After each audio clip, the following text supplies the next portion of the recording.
Mi prometida modificó el prenup para robarme mi negocio de $10 millones, pero su hermana me mostró la laptop con todo el plan, y ahora él enfrenta 5 años de prisión. Tengo 34 años, soy dueño de una cadena de tiendas de alimentos orgánicos, 12 locales en 3 estados, y hace 6 meses casi pierdo todo por confiar en la persona equivocada. Supongo que debería empezar por el principio, cuando conocí a Catherine hace como 2 años y medio en una conferencia de negocios sostenibles en Portland. Ella trabajaba en marketing de redes sociales para marcas de moda. Era inteligente, divertida, y parecía entender mi visión sobre el negocio orgánico. Ya sabes, no solo veía dólares, sino que realmente le importaba el impacto ambiental y todo eso. Nos enamoramos bastante rápido, la verdad, y para el año siguiente ya estábamos hablando de casarnos. La cosa es que yo construí este negocio desde cero durante 10 años. Empecé con una tienda pequeña en un barrio de clase media cuando tenía 24 años, trabajando como 80 horas a la semana, durmiendo en el almacén los primeros meses, porque no podía pagar renta y local al mismo tiempo. Cada tienda nueva fue una pelea. Cada expansión significó años de planificación y riesgo calculado. Entonces, cuando Catherine y yo empezamos a hablar de matrimonio, mi abogado me dijo, mira Patrick, tienes que proteger lo que construiste. Y yo estaba completamente de acuerdo. No era desconfianza hacia Catherine específicamente. Era solo sentido común cuando tienes un negocio de esta magnitud. Cuando saqué el tema del prenup, Catherine lo entendió perfectamente, o al menos eso pensé. Me dijo, tiene sentido. Es tu trabajo de toda la vida. Yo no construí eso contigo. Sería injusto que pretendiera tener derecho a la mitad si las cosas no funcionan. Incluso me sorprendió lo madura que fue al respecto, porque he escuchado historias de parejas que se pelean horrible por estos temas. Pasamos como 3 semanas con los abogados redactando algo justo.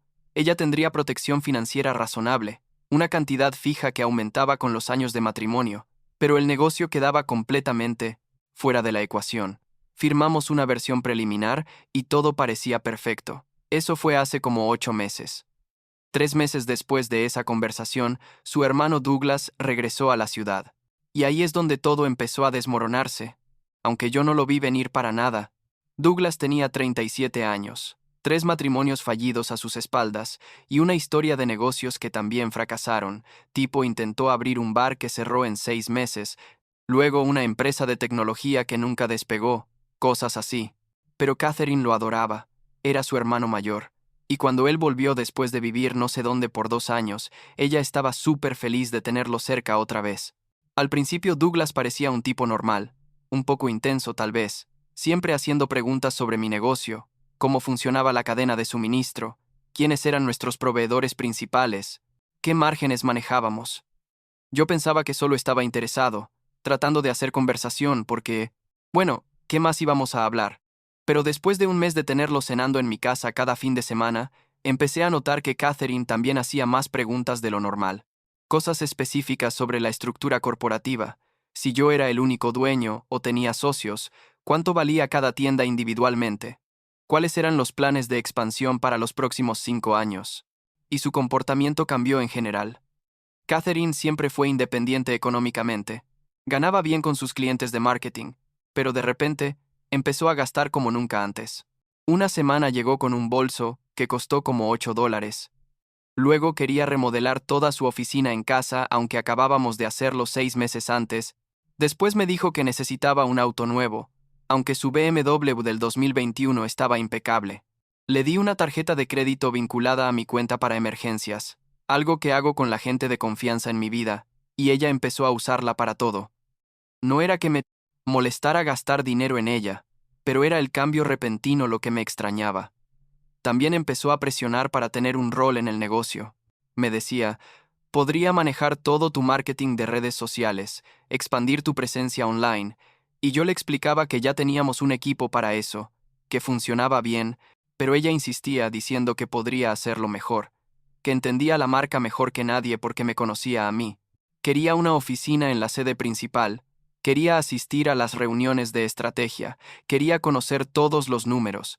Y yo, idiota de mí, pensaba que era solo entusiasmo por ser parte de mi vida, que quería involucrarse más antes de casarnos. Pasaron como 2 meses más así, con ella y Douglas básicamente interrogándome sobre cada aspecto del negocio en cada cena familiar, y entonces mi abogado me llamó para revisar la versión final del prenup antes de firmarlo oficialmente. Me mandó el documento por email un martes por la tarde. Yo estaba en mi oficina revisando inventarios, y decidí leerlo completo aunque ya lo habíamos discutido antes. Y ahí, en la página 12 de 47 páginas, encontré algo que definitivamente no habíamos acordado. El documento ahora decía que Catherine tendría derecho a la mitad de la empresa, no solo una compensación fija, mitad de todo, las 12 tiendas, los contratos con proveedores, los planes de expansión, todo. Y no solo eso. Había una cláusula que le daba derechos sobre cualquier crecimiento futuro del negocio durante el matrimonio. Básicamente significaba que si yo abría más tiendas estando casados, ella sería dueña del 50% automáticamente. Leí esa parte como 5 veces, porque no podía creerlo. Llamé a mi abogado inmediatamente y le dije, esto no es lo que acordamos, tiene que ser un error, y él me dijo que no, que el documento había sido modificado por el abogado de Catherine hace 2 semanas y que asumió que yo había aceptado los cambios. Me sentí como si alguien me hubiera tirado agua helada encima. Durante toda nuestra relación, Catherine había sido honesta, directa, nunca había mentido sobre nada, y de repente estaba tratando de robarme 10 años de trabajo sin siquiera decírmelo.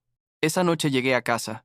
Ella estaba cocinando pasta, cantando alguna canción, actuando completamente normal, y le dije, tenemos que hablar sobre el prenup. Su cara cambió inmediatamente. Tipo ese segundo cuando alguien sabe que los descubrieron pero intenta disimular. Me dijo, ah, sí. Mi abogado hizo algunas sugerencias. Son solo protecciones estándar. Todos los prenups modernos incluyen esas cláusulas. Le dije, Catherine, esto no son protecciones estándar. Esto es literalmente darle la mitad de mi negocio.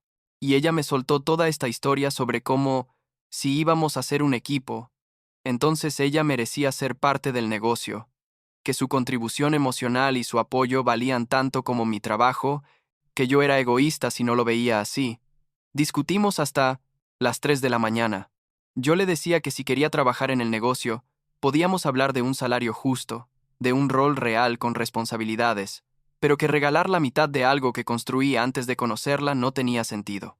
Ella insistía en que si realmente la amaba, debería confiar en ella con esto.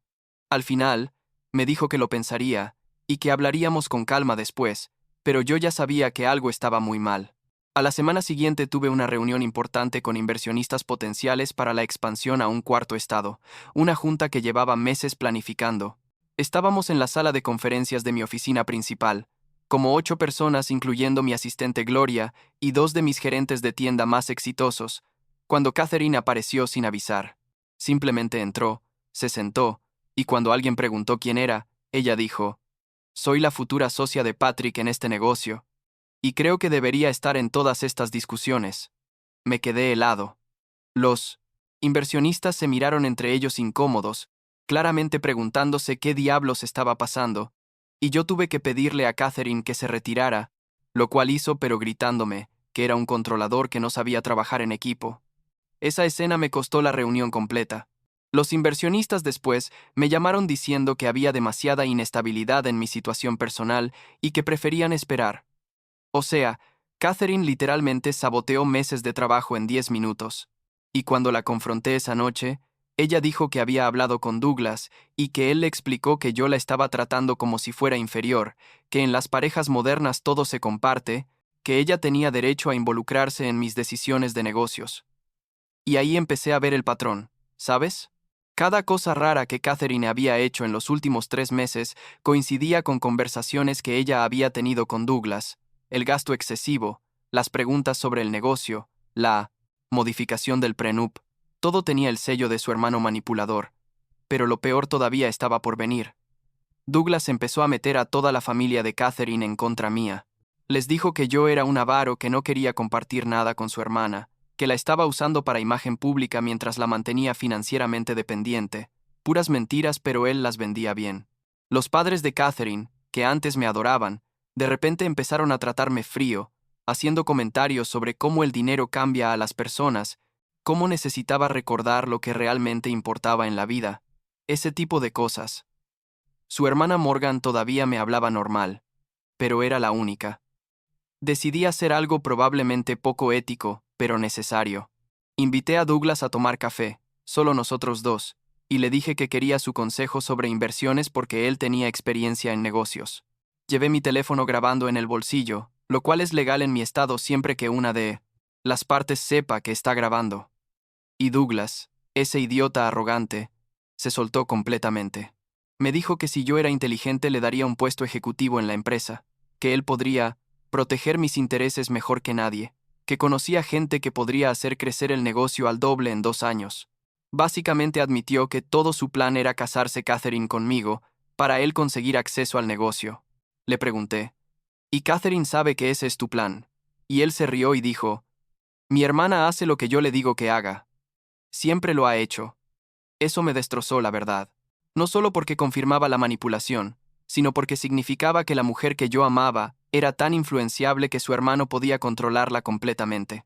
Me preguntaba si algo de lo nuestro había sido real o si Douglas había orquestado todo desde el principio. 2 semanas después, Gloria me llamó un domingo a las 11 de la noche diciendo que las cámaras de seguridad de la oficina detectaron movimiento. Revisé las cámaras desde mi teléfono y vi a Douglas en mi oficina, literalmente revisando archivos, tomando fotos de documentos con su celular. Llamé a seguridad del edificio y lo sacaron, pero el daño estaba hecho. Después descubrimos que Catherine le había dado una copia de sus llaves, que ella tenía porque a veces trabajaba desde mi oficina, y que además le había estado mandando documentos confidenciales por email durante semanas, reportes financieros completos, listas de proveedores con precios negociados, contratos exclusivos, todo. Ya no podía ignorarlo más. El lunes siguiente le mandé un email formal a Catherine, copiando a mi abogado y al de ella, cancelando la boda y explicando exactamente por qué. Adjunté la grabación de mi conversación con Douglas, las imágenes de las cámaras de seguridad, los registros de emails donde ella mandaba información confidencial y la comparación del prenup original versus el modificado. Le di 30 días para sacar sus cosas de mi casa y corté todo contacto. Catherine estalló. Me llamó como 50 veces ese día. Me mandó mensajes diciendo que todo era un malentendido, que Douglas la había confundido pero que ella realmente me amaba, que podíamos arreglarlo. Yo no contesté ninguna llamada. Pero lo que hizo después fue increíble incluso para ella. Agarró esa tarjeta de crédito de emergencia que yo le había dado, y en 3 días gastó $122. $122,000 en 3 días, comprando de todo. Joyas, ropa de diseñador, muebles carísimos, hasta un viaje a París que ni siquiera tomó. Solo lo compró para vengarse, supongo. Cuando mi banco me alertó del gasto excesivo, llamé a Catherine directamente y le dije, estoy cancelando la tarjeta en este momento mientras hablamos contigo, y ella gritó que era su dinero de todas formas, que yo se lo debía por todo lo que había sufrido, que la estaba dejando en la calle sin nada. Le recordé que ella tenía su propio trabajo, sus propios ingresos, su propio apartamento, que había mantenido todo este tiempo, pero según ella, yo le había arruinado la vida. La hermana de Catherine, Morgan, fue quien finalmente reveló toda la verdad. Me llamó como 2 semanas después de cancelar la boda y me dijo que necesitábamos hablar en persona. Nos encontramos en un Starbucks y ella sacó una laptop, la laptop de Douglas que ella había tomado de la casa de sus padres. En esa computadora había un archivo Excel con todo el plan, y cuando digo todo, digo todo. Douglas había estado planeando esto durante meses, incluso antes de regresar a la ciudad. Tenía un timeline con fechas específicas, notas sobre cómo manipular a Catherine, borradores de las modificaciones al prenup, hasta el nombre de un abogado falso que supuestamente iba a ayudarlo a legitimizar los documentos fraudulentos. Había spreadsheets calculando cuánto dinero podrían sacar si yo vendía el negocio después del matrimonio, proyecciones de cuánto valdría en 5 años, planes para cómo Douglas podría forzar mi salida de mi propia empresa una vez que Catherine fuera dueña del 50%. Morgan tenía lágrimas en los ojos mientras me mostraba todo esto, diciéndome que nunca pensó que su hermano pudiera ser tan malvado, que siempre supo que Douglas era problemático pero que esto era otro nivel completamente. Le agradecí a Morgan y le dije que iba a tener que usar esa evidencia legalmente, y ella dijo que lo entendía, que de hecho por eso me la estaba mostrando. Resulta que Douglas también había manipulado a sus padres haciéndoles creer que si Catherine se casaba conmigo, ellos también se beneficiarían financieramente, que yo les compraría una casa nueva, que les pagaría todas sus deudas, promesas que yo nunca hice pero que Douglas inventó. Con toda esa evidencia, mi abogado presentó una demanda contra Douglas por intento de fraude corporativo y contra Catherine como cómplice, aunque técnicamente ella podría argumentar que fue manipulada. Catherine finalmente entendió la magnitud de lo que su hermano había hecho, o al menos eso dijo. Me mandó una carta larga, manuscrita, pidiendo perdón, explicando que Douglas siempre la había controlado desde niña, que ella nunca tuvo intención real de robarme, que solo quería complacerlo porque él le decía que si ella no me aseguraba entonces yo eventualmente la dejaría sin nada. La carta era sincera, supongo, o sonaba sincera al menos. Decía que había estado en terapia, que finalmente veía cómo Douglas la había usado, que si yo le daba una oportunidad, ella probaría que había cambiado. Terminaba diciendo que todavía me amaba, que lamentaba todo, que haría lo que fuera para arreglarlo.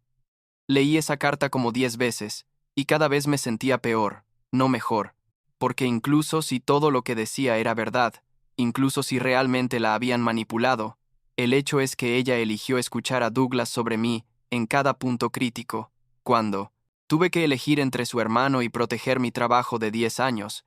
Ella eligió a su hermano. Le respondí con un email corto, diciéndole que apreciaba su disculpa, pero que no podía estar con alguien que tan fácilmente me traicionó, sin importar las razones. Le dije que esperaba que su terapia la ayudara, pero que yo necesitaba seguir adelante con mi vida. Ella no aceptó eso. Bien. Contrató un nuevo abogado que intentó demandarme por daños emocionales, argumentando que yo la había seducido con promesas de riqueza y luego la había abandonado cuando ella requirió seguridad financiera razonable. La demanda era ridícula y fue desestimada en 3 semanas, pero me costó como $40 en honorarios legales de todas formas. Douglas terminó enfrentando cargos por espionaje corporativo, porque no solo me había robado información a mí, resulta que había estado vendiendo datos de mis proveedores a competidores, pensando que podría ganar dinero rápido mientras planeaba su esquema a largo plazo. El fiscal del distrito estaba muy interesado en ese caso, porque afectaba múltiples negocios, no solo el mío. La última vez que supe de él, estaba enfrentando como 5 años de prisión potencial y había perdido contacto con toda su familia excepto con Catherine, quien todavía lo defendía diciendo que la sociedad no entendía su genio empresarial o algo así. Los padres de Catherine eventualmente me llamaron para disculparse, admitiendo que Douglas los había engañado también, que nunca quisieron que las cosas terminaran así. Les agradecí, pero les dije que prefería no mantener contacto, que necesitaba un corte limpio de todo lo relacionado con esa familia. Fue difícil porque genuinamente me habían caído bien, pero cada vez que hablaba con ellos recordaba toda la situación y no podía manejarlo emocionalmente. Ahora, 6 meses después, he actualizado todos los protocolos de seguridad del negocio, cambiado las cerraduras de todo, implementado nuevos sistemas de monitoreo para documentos confidenciales, y básicamente aprendí una lección carísima sobre confiar demasiado rápido. El negocio está bien. De hecho, acabamos de abrir la tienda número 13 en Nevada hace 2 semanas, pero yo estoy diferente. Más cuidadoso, más desconfiado, menos dispuesto a dejar entrar gente a mi vida personal. No sé si eso es bueno o malo a largo plazo. Catherine me mandó un mensaje en mi cumpleaños hace 2 meses. Solo decía, «Feliz cumpleaños, Patrick. Espero que seas feliz». Y yo no respondí. Parte de mí quería responder, decirle que también le deseaba lo mejor, pero otra parte sabía que cualquier contacto abriría una puerta que necesito mantener cerrada. La bloqueé después de ese mensaje, no por enojo, sino por necesidad de seguir adelante. La semana pasada estaba revisando estados financieros con Gloria, y ella me preguntó si alguna vez pensaba volver a intentar tener una relación seria, y le dije la verdad, que no lo sabía. Que parte de mí todavía no puede creer que la persona con la que planeaba pasar mi vida estaba básicamente preparando un atraco elaborado, coordinado, con su hermano sociópata.